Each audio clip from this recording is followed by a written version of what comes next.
लगभग 10 वर्ष पहले हितेश शाक्य नामक व्यक्ति ने YouTube पे ये दावा किया था कि उनके एनर्जी के चक्र खुल गए हैं और वे विष्णु के 11वें अवतार हैं। आज की करंट तिथि में हितेश का यह मानना है कि अकेले व्यक्ति के शक्तिशाली होने से कुछ नहीं होता।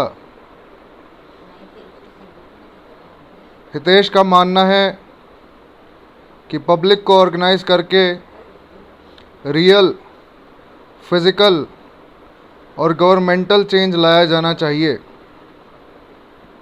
इसी के चलते हितेश ई बुक, वर्कशॉप्स, मीटअप्स इत्यादि ऑर्गेनाइज करते रहते हैं। हितेश की आर्थिक मदद उनके अनुयायी करते हैं। पहले हितेश मैथमेटिक्स पढ़ाकर फिटजी जैसी बड़ी ऑर्गेनाइजेशंस में काम करके धन कमाया करते थे। अब हितेश पॉलिटिकल रीजंस की वजह से धन कमाते हैं। हितेश का ज़्यादातर धन चंदे द्वारा आता है, जिसे वे पब्लिकली व्हाट्सएप, फेसबुक इत्यादि पर पब्लिश करते हैं। हितेश का पॉलिटिकल एजेंडा आज की डेट में कॉन्स्पिरेसी थ्योरीज से हटके रियल डूएबल सॉल्यूशंस पर आ गया है। यानी कि कहना चाहिए कि थोड़ी बहुत प्रैक्टिकलिटी उन व्यक्ति के एजेंडा में आ रही है।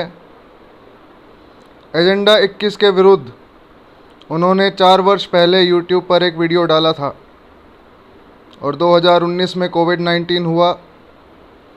देखने योग्य बात यह है कि मेरी समझ में भी यही आया कि एजेंडा 21 एक सच्चाई है और फ्लैट अर्थ थ्योरी एक सफ़ेद, साफ, छिछला झूठ।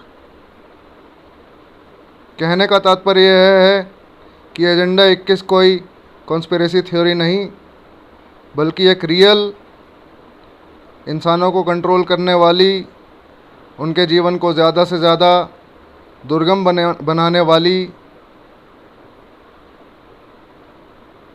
एक सिस्टमाइज्ड मैकेनिकल थ्योरी है और कॉन्स्पिरेसी भी, but not a mere conspiracy theory, it is a real thing। अब हितेश राइट टू रिकॉल और जूरी कोर्ट जैसे मुद्दों पर ऑनलाइन एवं ऑफलाइन काम करते हैं।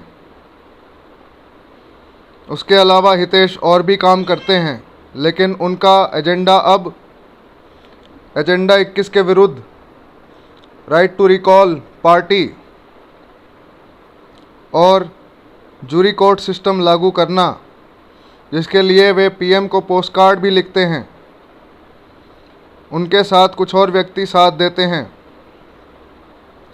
आज तक मैं ये सोचता रहा कि राइट टू रिकॉल और जूरी कोर्ट से हो क्या जाएगा, और दूसरा मैं ये भी सोचता रहा कि पोस्ट कार्ड अगर 400-500 लोग भेज भी देंगे पीएम को तो भी क्या हो जाएगा। लेकिन किसान आंदोलन में जब हज़ारों किसानों ने दिल्ली पर ट्रैक्टर चढ़ा दिया था, तो यह बात साबित हुई थी कि सरकार को झुकाया जा सकता है। ऐसे में रोहतक शहर में आयोजित हुडा सिटी पार्क में किसान आंदोलन की जीत पर चर्चा करते हुए एक कम्युनिस्ट मित्र ने यह बात साबित की थी कि वर्कर और किसान अगर मिल जाएं तो पूरी सरकार को पलट सकते हैं। जानने योग्य विषय यह है कि क्या सरकार पलटना अपने आप में एक जीत है या उसका कोई अंतिम निष्कर्ष भी निकलता है, क्या उससे कोई रिज़ल्ट मिलता है या वो प्रोसेस ही अपने आप में